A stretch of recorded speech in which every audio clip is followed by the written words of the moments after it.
Hello friends, मैं आपकी दोस्त फिर आपके लिए एक नई कहानी लेकर आई हूँ। आज की हमारी कहानी आलस के भूत की है। आज से 10 साल पहले जब मोहन के बाबूजी बहुत बीमार रहते थे, तब उन्होंने अपनी बहू छाया को बुलाया। छाया बेटा, ज़रा इधर आना। जी बाबूजी, आपने बुलाया? हाँ बहू, इधर आओ। बहू, इस नालायक मोहन को सुधारते सुधारते मैं बूढ़ा हो गया, लेकिन ये मुझसे सुधर ही नहीं पाया। मुझे तो लगता है किसी आलसी भूत ने अपने वश में कर लिया है। बेटी, उस आलसी भूत को भगाने की जिम्मेदारी मैं अब तुम पर सौंपता हूँ। और बस यही भूपेन जी की आखिरी इच्छा थी। तब से छाया अपने पति मोहन को सुधारने में जुट गई।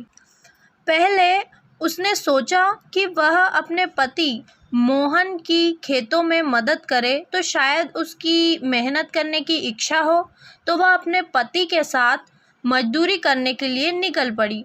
सुबह सुबह दोनों साथ में काम शुरू करते, लेकिन जल्द ही मोहन में आलस भर जाता और वो पेड़ के नीचे जाकर सो जाया करता था और बेचारी छाया अकेली मेहनत करती रहती।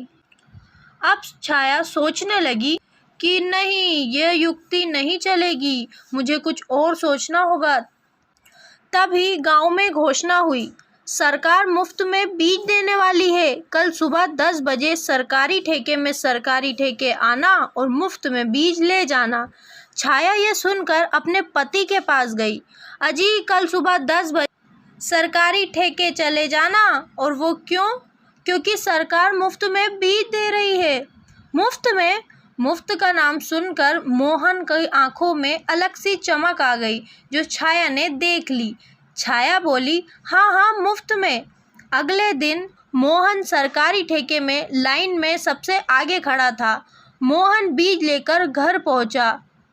छाया छाया छाया बोली, आए, आप ले आए बीज? हाँ देखो, वो भी मुफ्त में। छाया मोहन की बातें अच्छे से सुनने लगी और फिर उसे एक आइडिया आया। अगले दिन छाया के पास मोहन आया और छाया बोली, सरकार ने फिर से एक घोषणा की है। मोहन बोला, फिर से मुफ्त में बीज देंगे? नहीं, बेल देंगे। क्या, बेल? मोहन ने सोचा, अरे वाह, इससे तो मेरा काम आधा हो जाएगा। बोला, कहाँ जाना है? छाया बोली, लेकिन यह इतना आसान नहीं है। क्यों? छाया बोली कि आने वाले 3 महीने में जो किसान 1 क्विंटल अनाज उगाएगा, उसे वे बेल मुफ्त में देंगे। बस 1 क्विंटल? उसमें कौन सी बड़ी बात है। हमारी ज़मीन इतनी बड़ी है कि उसमें 5 क्विंटल अनाज उग सकता है। लेकिन इतनी मेहनत करेगा कौन? छाया बोली, आपको तो मेहनत करना पसंद नहीं है।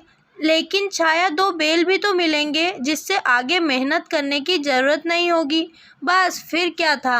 मोहन दिन भर मेहनत करता, हर दिन हल चलाता, खेतों की सिंचाई करता। 1 महीने बाद उसके खेतों में अनाज के अंकुर फूटे, फिर धीरे धीरे खेत लहलहाने लगे। मोहन ने मेहनत जारी रखी। 3 महीने बाद मोहन ने कटाई शुरू की। कुछ दिनों बाद उसके खेतों में अनाज का एक छोटा पहाड़ था। देखो छाया, ये 1 क्विंटल से तो ज़्यादा ही होगा। अरे, 1 क्विंटल से तो बहुत ज़्यादा है। अच्छा बताओ छाया, कहाँ जाना है? छाया बोली, कहीं नहीं, खरीदार खुद यहाँ आएंगे। अगले दिन एक व्यापारी आया और उसने छाया को 1 लाख रुपए नकद दिए। छाया रुपए लेकर सीधा मंडी गई और उसने 2 बैल खरीद लिए। बैल लेकर छाया घर आई। अजी देखिए, ये मैं क्या लाई। मोहन बोला, अरे वाह, इतने मजबूत बैल, वो कि मुफ्त में नहीं है, आपने इन्हें कमाया है क्या? अरे हाँ, मैंने आपसे झूठ कहा था, लेकिन इस झूठ की वजह से आपने मेहनत की और उससे 3 क्विंटल अनाज उगाया और उनमें से 1 लाख रुपए आए। उनमें से 10,000 के मैंने बैल खरीद लिए।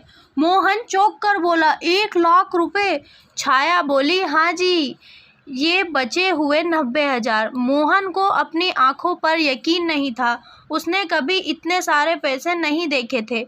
अगले दिन से वह और मेहनत करने लगा। अब वो आलसी से मेहनती बन चुका था, क्योंकि उसे समझ आ चुका था कि वो मेहनत से जो चाहे वो पा सकता है। छाया अपने ससुर की तस्वीर से बात करते हुए कहती है कि बाबूजी, आपने देखा, आज मैंने उस आलसी भूत को भगाकर आपकी आखिरी इच्छा पूरी कर दी। तो फ्रेंड, आपको हमारी कहानी कैसी लगी कमेंट बॉक्स में ज़रूर बताएं। लाइक करें, शेयर करें, सब्सक्राइब करें।